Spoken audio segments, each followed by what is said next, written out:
I have a question for you before we start. Have you ever trusted someone and instantly regretted it? Comment yes or no below. And if you enjoy real, raw storytelling, like this video so I know to make more like it. The rain felt like ice against my skin as I ran across the parking lot, my thin uniform soaked through in seconds. The late shift at Lorenzo's had been brutal. 12 hours on my feet, endless demands from impatient customers, and a measly $60 in tips, not nearly enough for what I needed. I fumbled with my keys, the parking lot's flickering lights casting eerie shadows across the cracked asphalt. Most employees parked in the back lot, hidden from the restaurant's polished facade. Lorenzo's catered to people who didn't look twice at servers like me. People with money, power, and the luxury of forgetting faces. "Come on," I muttered, my fingers numb from cold as I struggled with the stubborn lock of my ancient Honda. A car door slammed somewhere behind me, the sound echoing between the buildings. I tensed, suddenly aware of how alone I was. Working late shifts in this part of the city wasn't smart, especially for women. But beggars can't be choosers. Not when you have a 4-year-old daughter depending on you, and medical bills piling up faster than autumn leaves. The first gunshot cracked through the air like thunder. I dropped to the ground instinctively, keys clattering away across the wet asphalt. My heart hammered against my ribs as more shots followed. 3, 4, in rapid succession. Shouting erupted, men's voices harsh against the steady drumming of rain. I should have crawled under my car. Should have made myself smaller, invisible. That's what sensible people do when bullets start flying. But I've never claimed to be sensible. Instead, I peered around my tire toward the source of the chaos. 20 yards away, near the service entrance, stood a cluster of black SUVs with tinted windows. Car doors hung open, interior lights illuminating the rain in golden halos. Between the vehicles, dark figures moved like dancers in a deadly ballet. That's when I saw him. Even in the chaos, he stood perfectly still, a dark statue amid the storm. Tall and broad-shouldered, wearing what looked like a tailored suit beneath an open overcoat, the amber parking lot lights caught his profile. Sharp jawline, straight nose, dark hair cut close at the sides. His face remained calm, almost detached, as men in suits swarmed around him like protective bees around their queen. I recognized him instantly. Everyone who worked at Lorenzo's knew Dante Russo. He didn't come often, perhaps once a month, but when he did, the entire restaurant transformed. The manager himself served his table. The chef prepared special dishes not on the menu, and staff whispered warnings to each other. Don't stare, don't linger, don't make mistakes. He owned half the city, people said, though nobody specified which half. The criminal half, I'd always assumed. Another shot rang out, this one closer. One of Russo's men crumpled to the ground. Through gaps between cars, I glimpsed figures moving along the edge of the building, dark shapes with guns raised, an ambush. "Get him in the car, now!" someone shouted. Russo's men closed ranks around him, trying to guide him to the nearest SUV, but they were exposed, caught in the open between vehicles. Another shot, another man down. The security detail was thinning. I should have stayed hidden. Should have kept my head down and prayed the bullets didn't find me. My daughter needed me. Lily needed me alive, not brave. But there was something in Russo's expression as he looked toward one of his fallen men. A flicker of genuine concern, so at odds with everything I'd heard about him. And then his eyes lifted, meeting mine across the distance. Recognition flashed in those dark eyes. He knew me. The waitress who had served his table last month, who had accidentally spilled water on his companion and apologized profusely while he watched with something almost like amusement. Just for a moment our gazes locked, and an inexplicable current passed between us. A red laser dot appeared on his chest. I don't know why I moved. There was no thought, no decision, just pure instinct. Maybe it was because I was tired of watching people die in senseless violence. Maybe it was because, despite everything I'd heard about Dante Russo, no one deserved to be gunned down in a parking lot.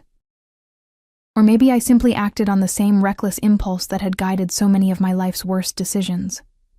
I pushed myself up and ran. My feet slipped on the wet asphalt as I charged across the open space between us. Someone shouted. A warning, a curse, I couldn't tell. Russo's eyes widened as I approached, confusion replacing his usual composure. I threw myself forward just as the shot rang out, colliding with his solid form, pushing him sideways. A sudden, searing pain exploded in my shoulder, the force spinning me around. Warmth spread down my side, too hot against the cold rain. The world tilted oddly, concrete rushing up to meet me. Strong arms caught me before I hit the ground. Through a haze of pain, I looked up into Dante Russo's face, no longer impassive, but twisted with shock and something that might have been anger. His mouth moved, but the words sounded distant, underwater. "Why would you do that?" he demanded, his voice finally breaking through the strange buzzing in my ears. I tried to answer, but my lips felt numb, uncooperative. Black spots danced at the edges of my vision. Behind him, his men were returning fire, creating a protective circle around us. Someone was barking orders into a phone. The last thing I remember was being lifted, the scent of expensive cologne and rainwater filling my senses, and the strange warmth of Russo's breath against my ear as he murmured, "Stay with me. Don't you dare die for me, girl." Then darkness swallowed everything. I woke to the soft beeping of machines and the antiseptic smell of hospital rooms, a scent I knew too well from Lily's treatments. Pain throbbed dully in my left shoulder, muted by what must have been powerful painkillers. I blinked against harsh fluorescent lights, trying to orient myself. This wasn't a normal hospital room, too spacious, too private, with expensive-looking furniture and no other patients. A large window revealed a skyline view I didn't recognize. We were high up, maybe 15 or 20 floors. "You're awake." The voice came from my right, smooth, cultured, with just a hint of an accent I couldn't place. I turned my head, wincing at the stiffness in my neck. Dante Russo sat in a leather chair beside my bed, his posture relaxed, yet somehow still commanding. He'd changed his suit for a crisp white shirt, sleeves rolled to the elbows, revealing strong forearms and the edge of what looked like a tattoo disappearing beneath the fabric. Despite the late hour, the sky outside was dark. He appeared perfectly put together. "Where am I?" My voice came out as a rasp. "Private medical facility." He leaned forward slightly. "The bullet missed anything vital, but you lost blood. The doctor says you'll recover fully." Memory flooded back. The parking lot, the gunshots, the searing pain. I tried to sit up and immediately regretted it, gasping as fire shot through my shoulder. "Don't." His hand moved toward me, but stopped short of touching me. "You'll tear the stitches. My daughter." I managed through gritted teeth. "Lily. She's with Mrs. Patel, my neighbor. But I need to call." "It's been taken care of." Russo's expression remained unreadable. "Mrs. Patel has been informed you had an accident at work and are receiving medical care. Your daughter is fine." The casual way he mentioned my neighbor's name sent a chill down my spine. "How do you know about Mrs. Patel?" A slight lift of his eyebrow. "I make it my business to know about people who save my life, Miss Walker." He knew my name. Of course he did. "Emma?" I said weakly. "Just Emma." "Emma." The way he said it, carefully, as though tasting the syllables, made something flutter in my chest. "What you did was incredibly stupid." I closed my eyes, suddenly exhausted. Probably not the first stupid thing I've done, but perhaps the most consequential. He shifted in his chair. "Why did you do it?" I opened my eyes again, meeting his gaze. Up close, his eyes weren't simply brown as I'd first thought, but almost black, intense and unnerving. "I don't know," I answered honestly. "I saw the laser sight on your chest, and I just moved. You have a child waiting for you at home, yet you risked your life for a stranger, for someone like me." There was genuine curiosity in his voice, as though I were a puzzle he couldn't solve. "Someone like you?" I echoed. His mouth curved slightly, not quite a smile. "Don't pretend you don't know who I am, what I am. Everyone at Lorenzo's knows." I swallowed hard. Yes, I knew the whispers. That Dante Russo ran the city's most powerful criminal organization. That people who crossed him disappeared. That the police looked the other way when his name came up. But in that moment in the parking lot, I hadn't seen the feared Mafia boss. I'd seen a man with a gun pointed at his heart. "I didn't think," I admitted. "I just didn't want to watch someone die." He studied me for a long moment, his expression inscrutable. Most people would have hidden, would have minded their own business. I'm not most people. That earned me the ghost of a real smile. There and gone so quickly I might have imagined it. Clearly not. He stood, smoothing non-existent wrinkles from his shirt. Rest. The doctor will check on you soon. As he moved toward the door, a sudden panic gripped me. Wait. What happens now? When can I go home? My daughter. Russo paused, looking back at me over his shoulder. Now you heal. As for your daughter, something shifted in his expression.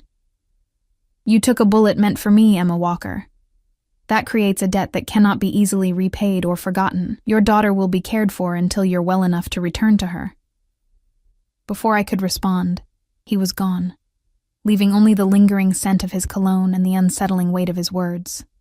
A debt that cannot be forgotten. I didn't know much about men like Dante Russo, but I knew enough to understand that his debts, whether owed or owned, were dangerous things. I sank back against the pillows, my mind racing despite the drugs pulling me toward sleep. I'd survived the bullet, but I had a sinking feeling that the real danger was just beginning. 3 days passed in a haze of medication, examinations, and fitful sleep. The private room became my world. Elegant prison or protective sanctuary, I couldn't decide which. Doctors came and went, speaking in hushed tones. Nurses checked my vitals with practiced efficiency, their eyes never quite meeting mine. No one answered my questions about when I could leave. I received daily updates about Lily. She was happy, well-fed, enjoying cartoons with Mrs. Patel. They even sent photos to the tablet that mysteriously appeared on my bedside table. My daughter's smiling face, untroubled and bright, eased my anxiety, but sharpened my determination to return to her. Dante Russo didn't visit again, but his presence lingered in every luxury that surrounded me. The silk pajamas someone had provided, the gourmet meals served on fine china, the fresh flowers delivered each morning, expensive tokens that felt more like markers of ownership than gestures of gratitude. On the 4th morning, as sunlight streamed through the large windows, the door opened to reveal not another white-coated doctor, but a woman I'd never seen before. Tall and immaculately dressed in a tailored pantsuit, she carried herself with the confidence of someone accustomed to authority. Her dark hair was pulled back in a severe knot, emphasizing sharp cheekbones and calculating eyes.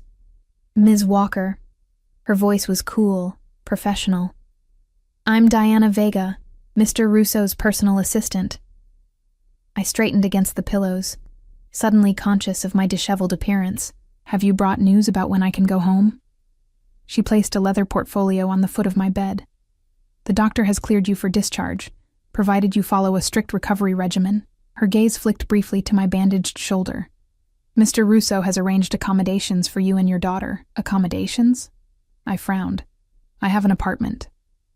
A 4th-floor walk-up with faulty heating in a neighborhood with one of the highest crime rates in the city. She stated this as fact, without judgment. Not ideal for your recovery or your daughter's well-being. The casual mention of my living situation, details I'd never shared with anyone at Lorenzo's, sent a chill down my spine. You've been investigating me. Diana's expression didn't change. Mr. Russo is thorough about those in his debt. She opened the portfolio, revealing documents arranged in precise order. Your apartment lease has been paid through the end of the year. Your personal belongings and your daughter's things have been packed and moved to a secure location. Anger flared through me, burning away the fog of medication. You had no right. Your neighbor, Mrs. Patel, supervised the packing process. Diana continued as if I hadn't spoken. Nothing was left behind or damaged. Your daughter selected which toys to bring. She slid a photograph across the bed. Lily smiling, clutching her favorite stuffed elephant, standing beside Mrs. Patel in what looked like an expensive foyer. My anger faltered at the sight of my daughter looking so happy, so untroubled. Where is she now? At your new temporary residence, settling in. Diana removed another document from the portfolio. This details your medical leave from Lorenzo's. Fully paid, of course. And the timeline for your physical therapy. My head spun with the implications. In just 4 days, Dante Russo had completely rearranged my life without my knowledge or consent. I should have been outraged, terrified even. Instead, beneath the indignation, I felt something dangerously close to relief. The constant struggle of making ends meet, of juggling work and Lily's medical appointments, of choosing between electricity and proper food, suddenly paused. "What does he want from me?" I finally asked, the question that had been haunting me since I woke in this luxurious room. For the first time, Diana's professional mask slipped, revealing something like genuine puzzlement. "That's the curious thing, Ms. Walker. In my 15 years working for Mr. Russo, I've never seen him react this way to—" She hesitated.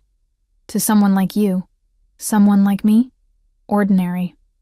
The word wasn't delivered with cruelty, just stark assessment. "Mr. Russo moves in exclusive circles. His associates are powerful, connected. Yet here you are, a single mother working as a waitress, commanding his personal attention." Her words stung, but I couldn't deny their truth. I was nobody, invisible to people like Dante Russo under normal circumstances. "I saved his life," I pointed out. "Many have done services for Mr. Russo. Few receive this level of consideration." Diana closed her portfolio with a decisive snap. "A car will arrive in 1 hour to transport you to the new residence. Mr. Russo will visit this evening to ensure you're settled." With that, she turned to leave, pausing at the door. "One piece of advice, Ms. Walker. Whatever you did to capture Mr. Russo's interest, be careful. His attention can be as dangerous as his indifference." After she left, a nurse arrived with discharge paperwork and instructions for wound care. An hour later, I was seated in the back of a sleek black SUV with tinted windows, dressed in clothes I didn't recognize, but that somehow fit perfectly. Soft jeans, a loose-fitting blouse that accommodated my bandaged shoulder, and a cashmere sweater that probably cost more than my monthly rent. The driver, a broad-shouldered man who introduced himself only as Marcus, remained silent throughout the journey, his eyes hidden behind dark sunglasses despite the overcast day. Through the windows, I watched the city transform, gritty neighborhoods giving way to tree-lined streets, dilapidated buildings replaced by stately brownstones and modern high-rises. We stopped before a towering glass building in what I recognized as the most exclusive district downtown. Marcus opened my door and offered his arm for support as I stepped out, momentarily dizzy from the medication and the overwhelming circumstances. The lobby gleamed with marble and polished brass, staffed by uniformed attendants who nodded respectfully as Marcus guided me to a private elevator. He inserted a key card, and we ascended swiftly to the top floor. My ears popped with the rapid change in altitude. "Mr. Russo owns the entire penthouse level," Marcus explained, breaking his silence. "Your accommodations are in the East Wing." The elevator opened directly into a foyer that was larger than my entire apartment. Sunlight streamed through floor-to-ceiling windows, illuminating hardwood floors and elegant furnishings that looked like they belonged in a magazine. "Mommy!" The familiar voice sent my heart soaring. Lily came running from an adjoining room, her dark curls bouncing, face alight with excitement. I dropped awkwardly to one knee, mindful of my injured shoulder, and caught her with my good arm as she barreled into me. "I missed you so much, sweetheart," I whispered, breathing in her familiar scent, now mingled with what smelled like expensive shampoo. "We're living in a castle, Mommy." Lily pulled back, her brown eyes wide with wonder. "I have a princess bed and a room just for toys, and Mr. Bear has his own tiny bed too." Over her head, I noticed Mrs. Patel emerging from the same room, her round face creased with both worry and relief. "Emma, thank goodness." She hurried over, clasping my free hand. "How are you feeling, Beta? We've been so worried." "I'm okay," I assured her, struggling to reconcile my elderly neighbor with this palatial setting. "Thank you for taking care of Lily. They've been very kind," Mrs. Patel said, lowering her voice. "But—" Her eyes darted to Marcus, who had retreated to a discreet distance but remained within eyesight. "This situation is very unusual, Emma." Before I could respond, Lily tugged at my sweater. "Come see my room, Mommy. It has stars on the ceiling that glow in the dark." I allowed her to lead me through the apartment, trying to mask my shock at each new revelation of luxury. Lily's room was a child's fantasy. A canopied bed, walls painted with a whimsical forest scene, shelves filled with books and toys I'd never been able to afford. My own suite connected to hers via a shared sitting room and featured a king-sized bed, a bathroom larger than our old living room, and a walk-in closet, already filled with clothing in my size. Mrs. Patel departed after extracting a promise that I would call her daily, her worried eyes communicating concerns she wouldn't voice in front of Lily. Marcus informed me that dinner would be served at 6 and that Mr. Russo would arrive at 7, then withdrew to what I assumed was a security post near the elevator. The remainder of the afternoon passed in a surreal blur as I tried to maintain normalcy for Lily's sake. We explored our new temporary home, as I carefully termed it, played with her new toys, and read from the extensive children's library. If she noticed my distraction, or the tension I couldn't fully hide, she didn't comment. After Lily's bath, in a tub with jets that delighted her to no end, we shared dinner delivered by silent staff members who appeared and disappeared like ghosts. The food was exquisite, though I barely tasted it, anxiety mounting as the clock ticked toward 7. I just tucked Lily into her new princess bed when I heard the elevator doors open in the distant foyer. My heart stuttered, then raced. I kissed my daughter's forehead, promised to check on her later, and closed her door, leaving it cracked just enough to hear if she called for me. Taking a deep breath, I smoothed down my clothes. I'd changed into a simple blue dress I found in the closet, one of the few options that didn't seem ridiculously formal, and moved toward the main living area. Dante Russo stood by the windows, silhouetted against the city lights spread below like fallen stars. He'd turned at the sound of my approach, his dark gaze sweeping over me in a single assessing glance. "You look better," he said by way of greeting. "Amazing what not being shot can do for one's appearance," I replied, surprising myself with the sarcasm that slipped through my nervousness. The corner of his mouth lifted slightly. Sense of humor intact. Good. He gestured to the sitting area. "Please, sit. Your shoulder must still be painful." I perched on the edge of a leather armchair, while he remained standing, moving to pour 2 glasses of amber liquid from a crystal decanter. When he offered one to me, I shook my head. "Painkillers," I explained. "Ah." He set 1 glass aside and took a seat opposite me, loosening his tie slightly, the only concession to informality in his otherwise impeccable appearance. "How do you find the accommodations?" "Excessive," I said honestly. "Lily thinks we're in a fairy tale castle." "Children adapt quickly." He took a sip of his drink. "Adults, less so. You have questions." It wasn't a question, but I nodded anyway. "Why are we here? What happens next? When can we go home?" "You're here because it's safe," he replied, each word measured. "What happens next depends partly on you. As for going home," he set his glass down, "that may be complicated." "Complicated how?" I leaned forward. "Look, Mr. Russo, Dante," he corrected. "I appreciate Fine, Dante. the medical care, really. But I didn't save your life to become whatever this is." I gestured around the opulent apartment. "I have a life, a job, a daughter who needs stability, a life of constant struggle," he countered, his voice hardening slightly. "A job that barely covers your bills. A daughter with medical needs you can't fully meet." The accuracy of his assessment felt like a slap. "You've been investigating me thoroughly." He didn't bother denying it. "Emma Walker, 32. Widowed when your husband James died in a construction accident 3 years ago. Insurance payout barely covered the funeral. Daughter Lily, 4 years old, diagnosed with type 1 diabetes last year. Medical bills exceeding $40,000, most on payment plans you can't realistically maintain. 2 jobs, mornings at a daycare center, evenings at Lorenzo's. 90-hour work weeks that still leave you choosing between electricity and groceries some months." Each word dug into me like a knife, exposing vulnerabilities I worked hard to conceal. "Stop," I whispered. To my surprise, he did. His expression shifted, something almost like regret crossing his features. "Forgive me. That was unnecessary." I blinked back the threat of tears, determined not to break down in front of him. "What do you want from me? Really?" Dante studied me for a long moment, his dark eyes unreadable. "The men who attacked me in that parking lot were sent by Victor Kane. Have you heard that name?" The abrupt change of subject caught me off guard. "No." He controls the west side of the city. We've maintained an uneasy truce for years, but recently he's become ambitious. Dante's voice remained calm, but I sensed the danger beneath the words. The attempt on my life was bold, public. It sends a message. What does this have to do with me? You witnessed the attack. In their eyes, that makes you a loose end. He leaned forward slightly. More importantly, you intervened. You saved my life at risk to your own. In our world, that creates a complicated situation. Cold fear trickled down my spine. Are you saying I'm in danger? I'm saying that your act has aligned you with me in ways you couldn't have anticipated.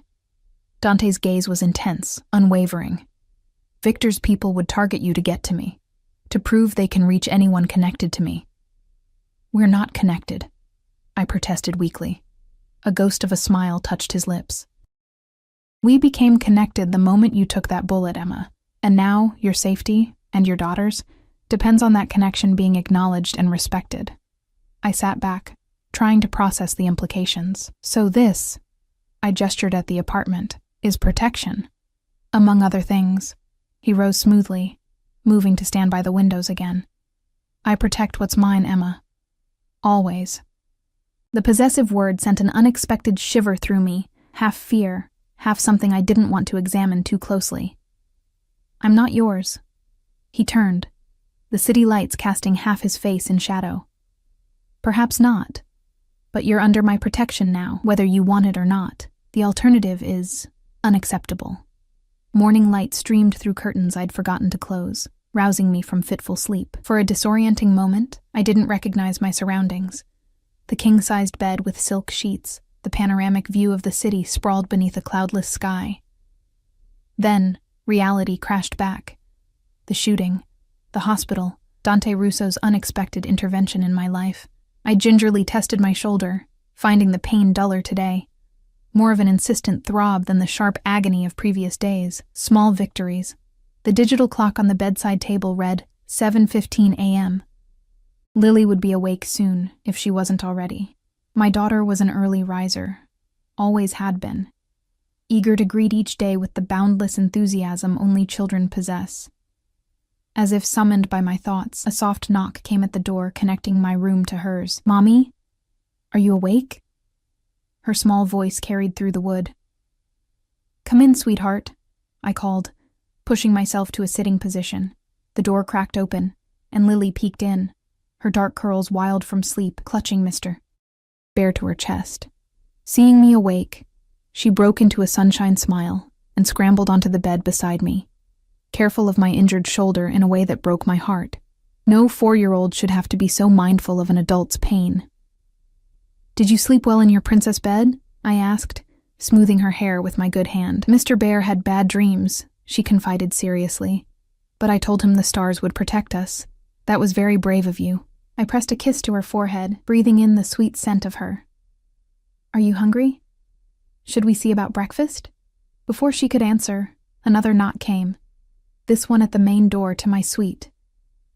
After ensuring I was decent in the silk pajamas I'd found in the closet, I called, Come in. A young woman entered, carrying a tray laden with food. She was perhaps in her mid-20s, with a neat ponytail and a professional demeanor. Good morning, Ms. Walker, Miss Lily. I'm Sophie, the household manager. I've brought your breakfast and your medication schedule. She set the tray on a small table near the window, then straightened, hands clasped before her. Mr. Russo asked me to inform you that a children's tutor will arrive at 10 to assess Lily's educational needs. A tutor? I echoed, startled. She's 4, not 14. Mr. Russo believes early education is crucial. Sophie's tone remained pleasant but firm. He's also arranged for Dr. Myers to visit this afternoon to check your wound and adjust your physical therapy plan. My irritation flared. More decisions made without consulting me. More arrangements I hadn't requested. Does Mr. Russo always manage other people's lives so thoroughly? Something like sympathy flickered in Sophie's eyes. Mr. Russo is attentive to details, especially regarding those under his protection. She moved toward the door, pausing before exiting. There's a house phone by your bed if you need anything. I'm extension 102. Security is 100, always staffed. Your physical therapist will arrive at 2. After she left, Lily and I shared the breakfast. Fresh fruit, pastries still warm from the oven, eggs prepared exactly how I like them. Another detail Dante Russo had somehow learned about me. "Is this our home now?" Lily asked, nibbling a strawberry, her legs swinging beneath her chair. I hesitated, unsure how to explain our situation in terms a 4-year-old could understand. "It's a special place we're staying for a while Mommy's shoulder gets better." "Because of the bad men?" She looked up at me with innocent eyes that saw too much. My blood ran cold. "What bad men, sweetheart?" "Mrs. Patel said bad men hurt you. But Mr. Dante's keeping us safe now." She said this matter-of-factly, returning her attention to her breakfast. "Mr. Dante." The casual familiarity made my stomach knot. "Have you met Mr. Dante, Lily?" She nodded enthusiastically. "He came to see me when you were sleeping in the hospital. He brought Mr. Bear his tiny bed and said you were very brave. He said I'm brave too, just like you." The revelation that Dante had visited my daughter without my knowledge sent a spike of anger through me. What right did he have to insert himself into her life, to win her trust while I lay unconscious? The morning passed in a whirlwind of activity I had little control over. The tutor, a kind but firm woman named Ms. Chen, arrived precisely at 10, armed with educational games and assessment tools. She worked with Lily in the apartment study for an hour while I watched from the doorway, torn between appreciation for her obvious skill and resentment at the intrusion. After the tutor left, promising to return with a customized learning plan, I received a call from Mrs. Patel, checking in as promised. I tried to sound reassuring, though I could hear the worry in her voice when she asked how long this arrangement would continue. The truth was, I had no idea. Lunch was delivered, followed by the doctor, who pronounced my wound healing well, but insisted on strict limitations for another 2 weeks. The physical therapist arrived next, putting me through gentle exercises that left me exhausted, but determined to regain my strength. The sooner I healed, the sooner I could take back control of my life. By early evening, I'd toured the entire east wing of the penthouse, discovering security cameras in the hallways and multiple guards stationed discreetly throughout the floor. Our gilded cage was indeed well protected. After dinner and Lily's bedtime routine, the one normal part of this surreal day, I found myself restless, confined by luxury and uncertainty. I ventured into the main living area, intending to look through the bookshelves for something to distract me. "You should be resting." The deep voice startled me. Dante Russo emerged from the shadowed corner of the room, where he'd been sitting silently. How long had he been there, watching? "Contrary to what you might believe," I said, hiding my surprise behind sarcasm. "I don't actually require supervision for every moment of my day. Evidence suggests otherwise." He approached, his movements fluid and controlled. Tonight, he'd forsaken his suit jacket, wearing only a crisp white shirt with the sleeves rolled up, exposing strong forearms marked with intricate tattoos that disappeared beneath the fabric. "You've been pushing yourself too hard. The physical therapist reported you exceeded his recommended exercises." Of course he knew that. Was there anything in this controlled environment he didn't monitor? "I need to get stronger," I countered.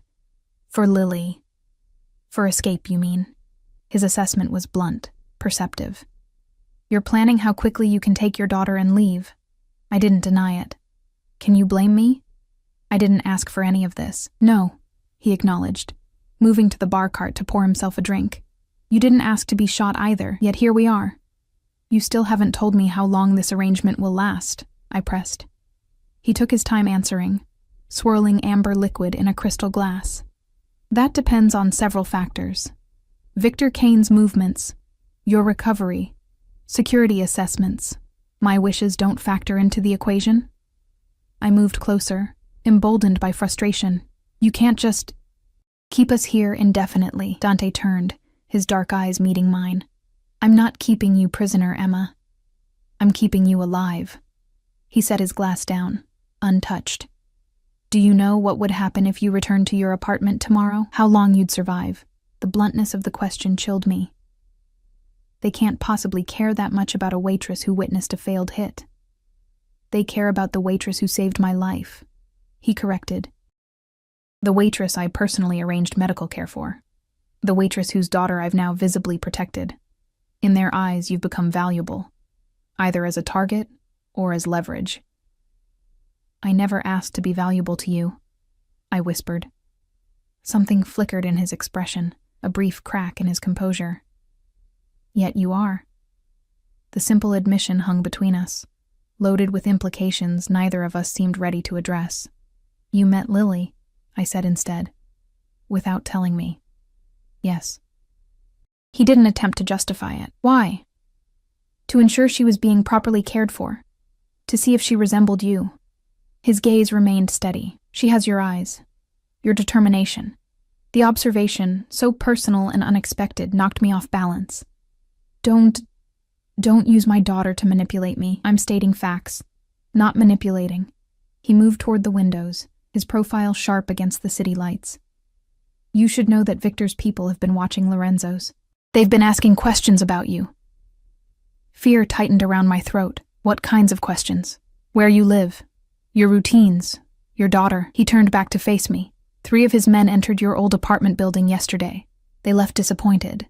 The casual way he delivered this terrifying information made it somehow worse.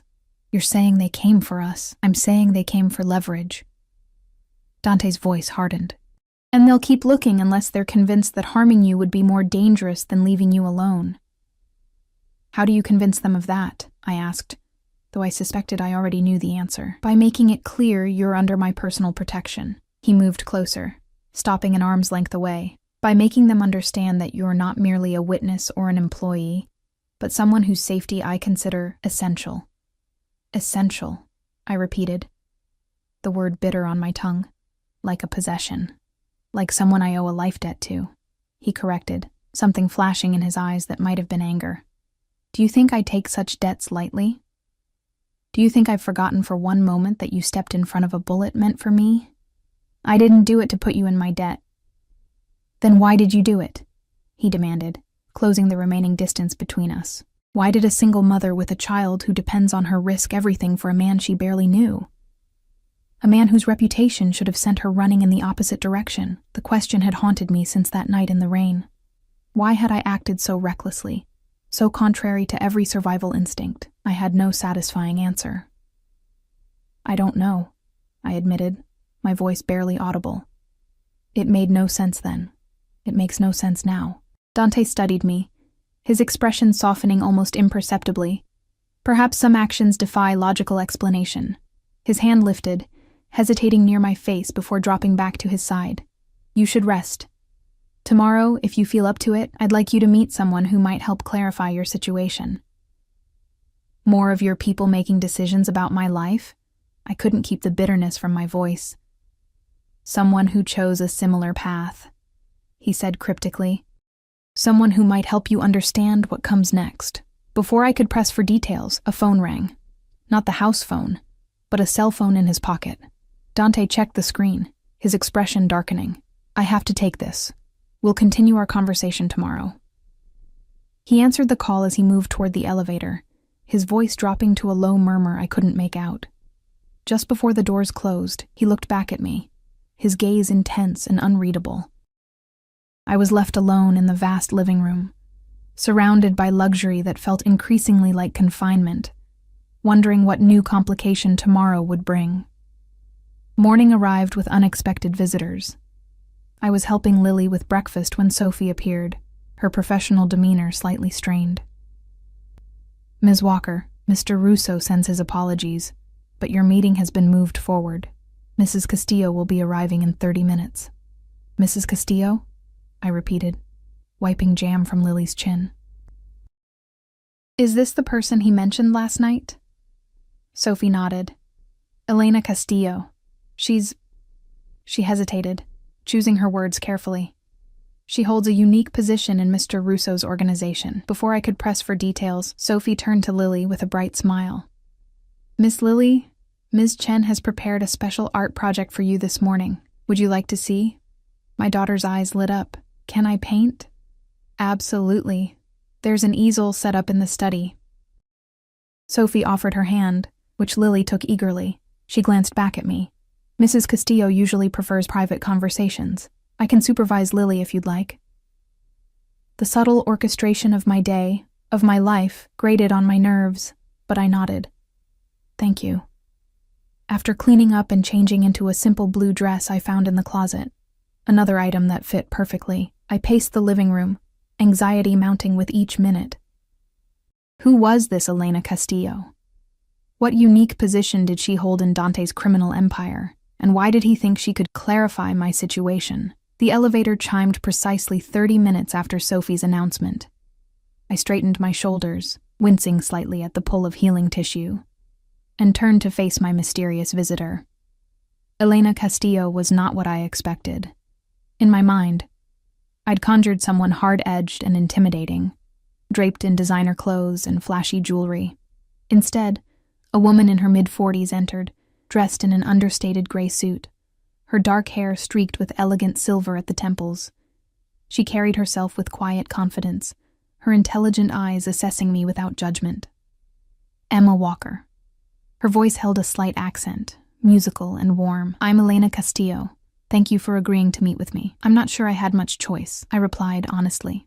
A smile touched her lips. Dante hasn't changed his methods, I see. She moved into the living room with the easy familiarity of someone who'd been there before. May we sit? I find conversations go better when both parties are comfortable. I gestured to the seating area, watching as she selected an armchair, with a clear view of both the elevator and the hallway leading to the bedrooms, a position that struck me as deliberately tactical. Sophie mentioned you hold a unique position in Dante's organization, I said once we were seated. What exactly does that mean? Elena studied me for a moment before answering. Officially, I manage several legitimate businesses within the Russo group. Unofficially, she paused. I suppose you could say I'm a translator of sorts, helping people navigate transitions they never expected to make. And what transition am I supposedly making? That depends entirely on you. She crossed her legs elegantly. Dante told me what happened in that parking lot. Your actions were extraordinary. So everyone keeps telling me, I said, frustration seeping into my voice. But no one will tell me what happens next. How long Lily and I stay here, when our lives return to normal. Normal. Elena repeated the word with a slight smile. I remember seeking that myself once. 17 years ago, I was a prosecutor with the district attorney's office, building a case against one of Dante's competitors. I received threats, standard intimidation tactics, but ignored them. Then one night someone broke into my home. The shift in conversation caught me off guard. What happened? Dante happened. She traced a finger along the arm of her chair. His men intercepted the attackers. One died in my living room. I still remember the blood on my carpet. She said this matter-of-factly, without drama. Like you, I suddenly found myself under Dante Russo's protection, with all the complications that entails. You were a prosecutor, I said slowly, trying to process this revelation. Working against people like him, and now you work for him? With him, she corrected gently. Life rarely gives us clean, simple choices, Emma. Sometimes we must navigate the gray areas between what we planned and what becomes necessary. I leaned forward, searching her face. Are you here to convince me to work for Dante too? Because I'm a waitress with no valuable skills to offer a criminal organization. Elena's laugh was unexpectedly warm. Dante doesn't need another employee. He has plenty of those. She sobered. I'm here because he asked me to help you understand what's happening from someone who's been in a similar position. And what is happening exactly? You've caught Dante Russo's attention in a way few ever do. Her gaze was direct, unflinching. When I met him, I thought I understood power. I'd seen it in courtrooms, in the political maneuverings of my colleagues. But Dante operates on a different level. His power is primal, absolute within his sphere, and he wields it according to a code most outsiders never comprehend. What code? I asked, despite myself. Loyalty above all, protection of what's his, and debts, always repaid, whether owed or owned. She leaned back slightly. You saved his life, Emma. In his world, that creates an unbreakable bond. He now considers your safety his personal responsibility. For how long? I pressed. Until the threat passes. Or until... She paused. Until what? Until the nature of the connection changes. Elena's expression softened with something like sympathy. Has he told you about his wife? The abrupt question stunned me. His wife? No. Maria died 8 years ago. Cancer. Elena's voice gentled. Since then, Dante has been solitary, focused entirely on business and maintaining order in his territories. Until now, my mouth went dry. If you're suggesting... I'm not suggesting anything, she interrupted smoothly. I'm simply providing context. Dante's interest in you is unusual. Your presence in this apartment, even more so. This is his personal residence, not a safe house. The revelation sent a jolt through me. I'd assumed we were in some property he maintained for situations like this, not his actual home. Why would he bring us here? That's a question only he can answer. Elena stood, smoothing her immaculate suit. But I can tell you this, Dante Russo doesn't act without purpose. And he never does anything halfway. If he's inserted himself into your life this completely, he has reasons beyond repaying a debt. My mind reeled, trying to process the implications. What am I supposed to do with this information? Use it to make informed decisions. She moved toward me, placing a business card on the coffee table between us. My personal number. If you need anything, advice, resources, a friendly ear, call me. Day or night. I stared at the simple white card. Why would you help me? Elena's smile held genuine warmth. Because 17 years ago I was terrified, angry, and convinced my life was over when Dante Russo stepped into it. Today I have security, purpose, and freedoms I never imagined possible. She paused at the edge of the seating area. Just remember, the world he operates in plays by different rules. Learn them quickly, or they'll overwhelm you. With that cryptic advice, she departed, leaving me more confused than before. I sat motionless for several minutes, turning her words over in my mind, especially her revelation about this being Dante's personal home. The thought that he had brought my daughter and me into his private space, rather than some anonymous safe house, shifted something in my understanding of the situation. I was still sitting there when Sophie returned with Lily, who proudly displayed a colorful painting of what might have been a castle, or possibly a very ambitious cat. It was hard to tell with 4-year-old art. I praised her creativity, pushing my troubled thoughts aside to focus on her excitement. The remainder of the morning passed in domestic routine, as domestic as life could be in a penthouse with security guards and household staff. After lunch, during Lily's nap time, I found myself drawn to the floor-to-ceiling windows in the living area, staring out at the city sprawled below. Your meeting with Elena went well? The now familiar voice came from behind me. I turned to find Dante entering from the elevator, looking slightly less formal than usual in a charcoal suit without a tie, the top button of his shirt undone.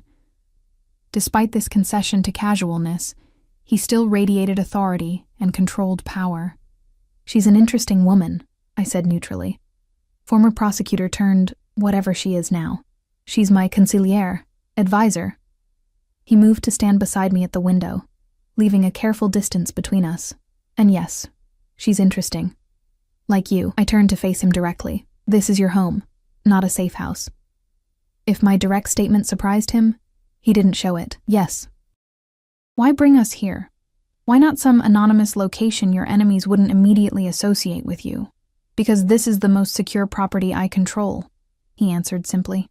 The entire building has my security. Every entrance, every elevator, every stairwell. No one enters without my knowledge. But it makes us more significant, I argued. If your enemies know we're staying in your personal residence, they already believe you're significant. He interrupted. The moment I brought you to my private medical facility, the moment I moved your daughter to safety, those actions sent a message. Housing you here merely reinforces it. What message? His dark eyes held mine, that anyone who harms you answers directly to me. Something in his tone sent a shiver down my spine. Not fear, exactly, but awareness of the dangerous man before me. A man who commanded power I could barely comprehend. Elena mentioned your wife, I said, watching his expression carefully. I'm sorry for your loss. A shadow crossed his features, brief but unmistakable. Maria was ill for a long time. Her passing was expected, if never accepted. She also implied that your interest in me goes beyond repaying a debt. I forced myself to maintain eye contact, needing to understand. Is that true? Dante was silent for a long moment, his gaze intense. Would it matter if it was? Of course it would matter, I said, frustration breaking through. I've been shot, uprooted from my home, placed under what amounts to protective custody. All because I made a split-second decision to save a stranger's life. Now that stranger is micromanaging my existence, providing tutors for my daughter, arranging my medical care, and apparently harboring some interest in me beyond obligation. So yes, it matters. To my surprise, a slight smile touched his lips. You're remarkably direct for someone in your position. My position being what exactly? Under the protection of a man, most people fear too much to question. His voice remained calm, almost appreciative. I've never been very good at fear, I admitted. Caution, maybe. Self-preservation occasionally. But fear just makes me angry. I've noticed. Dante moved closer, the distance between us shrinking to mere inches. To answer your question, yes, my interest in you extends beyond obligation. You intrigue me, Emma Walker. You act on instinct rather than calculation.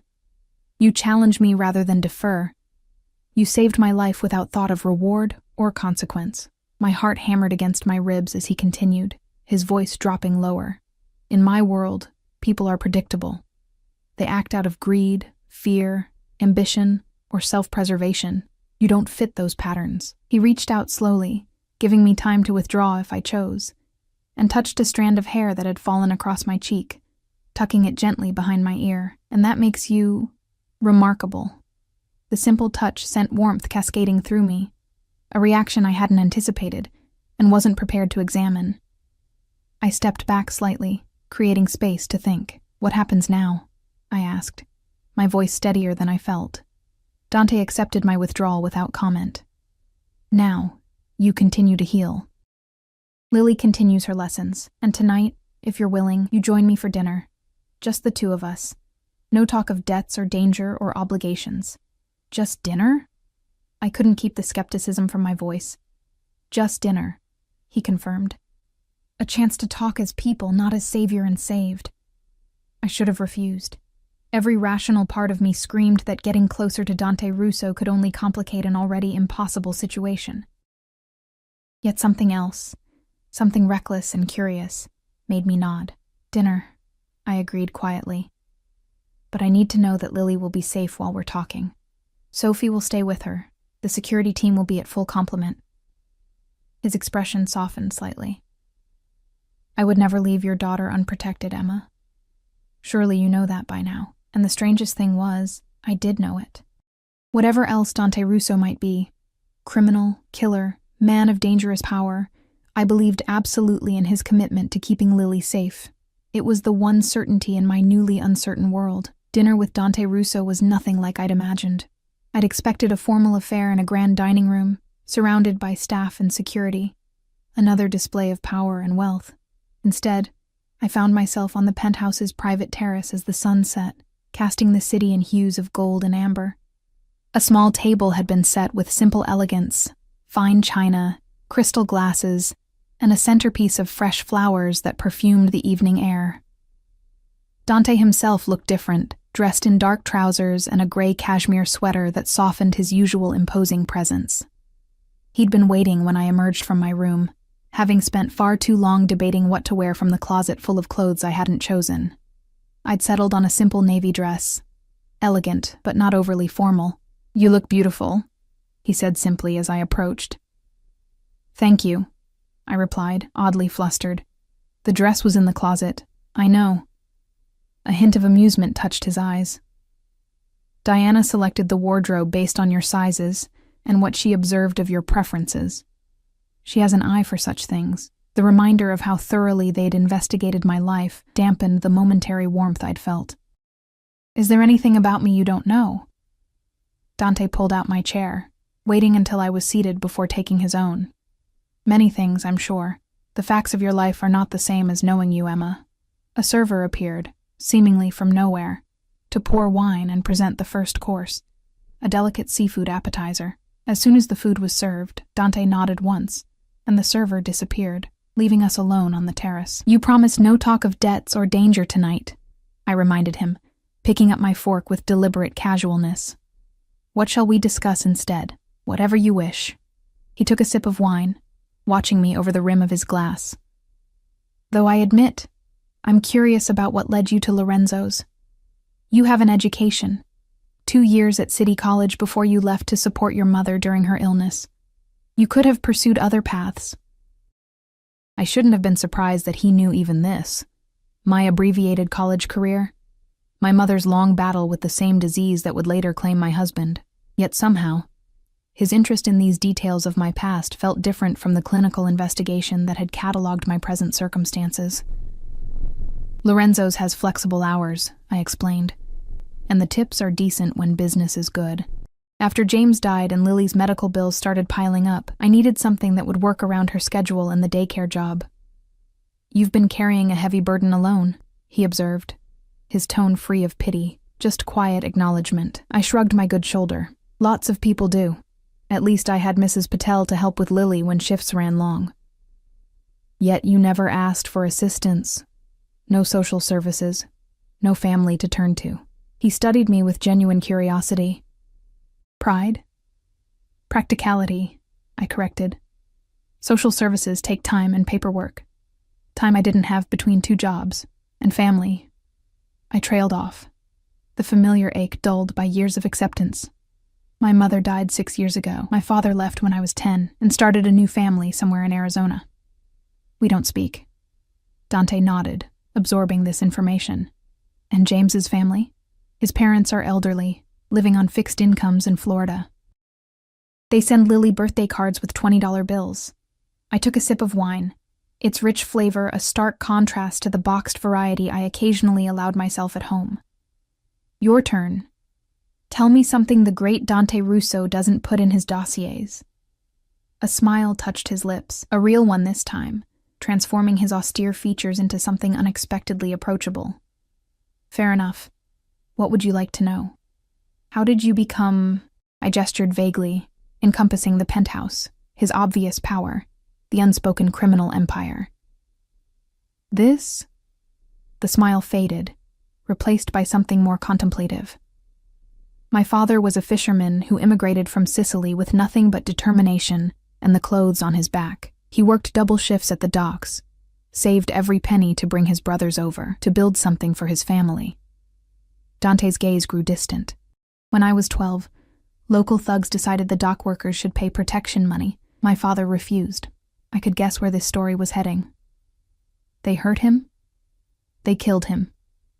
Dante stated this without emotion, a fact weathered by time. "Left him floating in the harbor as a message to others. The police called it gang violence and filed it away, unsolved." "I'm sorry," I said softly, the words inadequate against such loss. He acknowledged my sympathy with a slight nod. "My uncles took a different approach. They paid, worked harder, kept their heads down. But I saw how the system worked, who held real power, and how they used it." His eyes met mine across the table. "By 16, I'd taken control of our neighborhood. By 25, half the waterfront.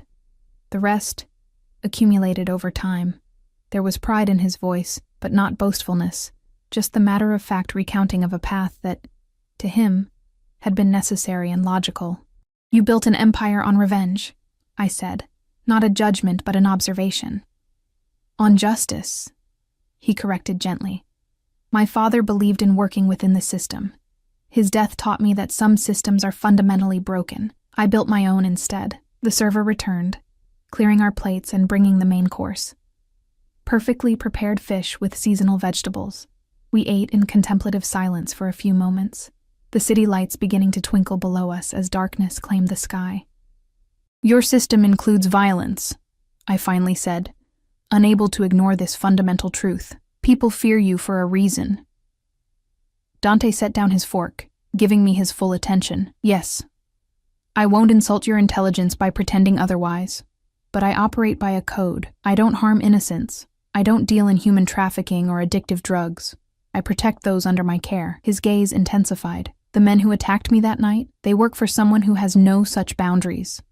Victor Kane, I recalled. Precisely. He sees my code as weakness to exploit.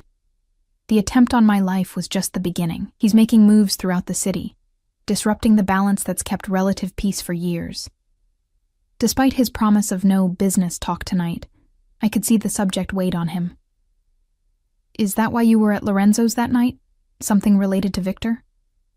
A shadow crossed his features. Yes.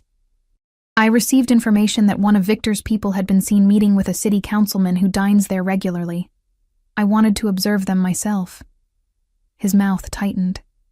I didn't anticipate Victor would be bold enough to attempt an assassination in a public place. Or that a waitress would throw herself in the way, I added wryly. The tension in his expression eased. That was unexpected, to say the least. The conversation shifted to lighter topics as dinner continued. Books we'd read, places we'd visited or hoped to. I learned that Dante had a passion for classical music, played piano, and spoke 4 languages fluently. He discovered my love of art history, abandoned when life's practicalities intervened, and my secret dream of someday taking Lily to see the great museums of Europe. By the time dessert arrived, a delicate lemon tart that melted on the tongue, I found myself relaxed in a way I hadn't been since before the shooting. Dante proved to be an attentive listener and surprisingly adept at drawing me out, his natural intensity tempered by genuine interest in my responses. I should check on Lily, I said as we finished coffee, suddenly aware of how much time had passed. Of course. Dante rose, extending his hand to help me from my chair. Sophie reports she went to bed without difficulty. The excitement of painting all afternoon apparently wore her out. I accepted his hand, noticing how his fingers engulfed mine, warm and strong. Thank you for dinner. It was not what I expected. In a good way, I hope? His voice had softened, the evening's relaxed atmosphere still lingering between us. Yes, I admitted. In a good way. He didn't release my hand immediately, and I found I didn't want him to. We stood there on the moonlit terrace, the city spread below us like a carpet of stars, caught in a moment of connection I hadn't anticipated. Emma, he began, his voice lower than before, I want you to know. The moment shattered as the elevator doors opened with a soft chime. Diana emerged, her face set in professional lines that didn't quite hide her tension. She stopped short, taking in our proximity, our still joined hands. Forgive the interruption, she said smoothly, though her eyes lingered on our connected hands. There's a situation that requires immediate attention. Dante released me, the transition from dinner companion to whatever role he needed to assume now happening in the space of a heartbeat. What kind of situation? Diana's eyes flicked to me, then back to him. Salvatore reports movement at the riverfront property, unusual activity near Warehouse 3. I recognized a coded message when I heard one. Whatever was happening, Diana didn't want to detail it in front of me. I should check on Lily anyway, I said, stepping back to give them privacy. Dante's expression had already shifted, the warmth of our dinner conversation replaced by something cooler, more controlled. We'll continue our conversation another time. I nodded and moved toward the hallway leading to our rooms, but his voice stopped me before I'd gone more than a few steps. Emma! When I turned, his eyes held mine with quiet intensity. Thank you for this evening. You're welcome, I replied softly, then continued down the hallway, feeling his gaze on my back until I turned the corner. I checked on Lily, finding her peacefully asleep, Mr. Bear clutched to her chest, and the star projector casting gentle constellations across her ceiling. After watching her for a few minutes, savoring the simple miracle of her existence, I returned to my own room, my mind replaying the evening's conversations. Dante Russo was not what I had expected. The man who had shared dinner with me tonight was not just the powerful, dangerous figure I'd glimpsed in the parking lot. He was complex, thoughtful, shaped by loss, and driven by his own sense of justice, however twisted that justice might appear to the outside world. More disturbingly, I found myself drawn to him in ways that had nothing to do with gratitude or obligation. The connection I'd felt on the terrace wasn't imagined. It was real, electric, and entirely inadvisable. I was still awake an hour later when I heard the elevator again. From my window, I watched as 3 black SUVs pulled away from the building, heading in different directions. In one of those vehicles I knew was Dante, attending to whatever situation had arisen. Sleep eluded me for hours as I contemplated the strange turn my life had taken, from struggling single mother to woman caught in a mafia power struggle, dining with a dangerous man who looked at me with undisguised interest.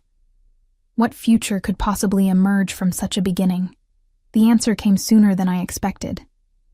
I woke to chaos. Shouting in the hallway, heavy footsteps, the sound of Lily crying.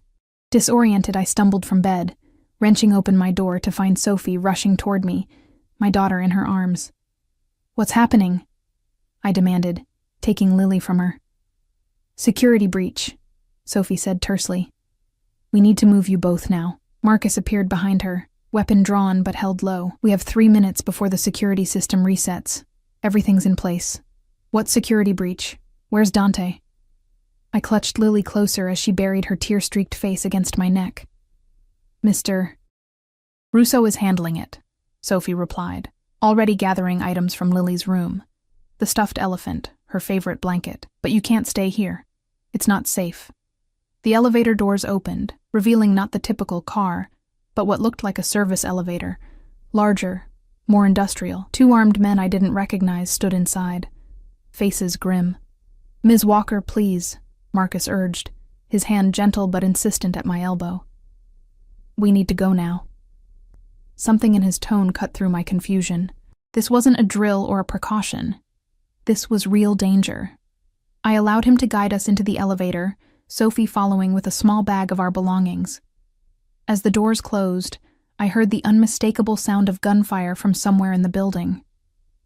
"Victor's men breached the main security," Marcus explained as the elevator descended rapidly. "We have a safe extraction route planned." "Where are we going?" I asked, stroking Lily's hair as she whimpered against me. "Somewhere secure," was all he would say. "Mr. Russo's orders are explicit. Get you and Miss Lily to safety no matter what." The elevator opened into an underground parking garage I'd never seen before. A nondescript sedan waited, engine running. We were ushered inside, Lily still clinging to me like a lifeline.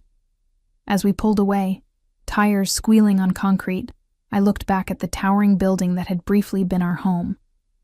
Smoke was visible from one of the upper floors, not the penthouse level, but close. My phone, the new one that had appeared on my nightstand the day after we arrived at the penthouse, buzzed with a message. "Stay with Marcus. He'll keep you safe until I come for you. Trust no one else." The message was unsigned, but I knew it was from Dante. The simple directive made the situation's gravity hit home. This wasn't just a security precaution. It was a full-scale attack. Victor Kane had made his move, and Lily and I were caught in the middle of a war we never asked to join. As the car sped through pre-dawn streets, Lily gradually calmed, falling into exhausted sleep against my chest. I held her close, the events of the past weeks crystallizing into one stark realization. There would be no return to normal, no going back to our old life.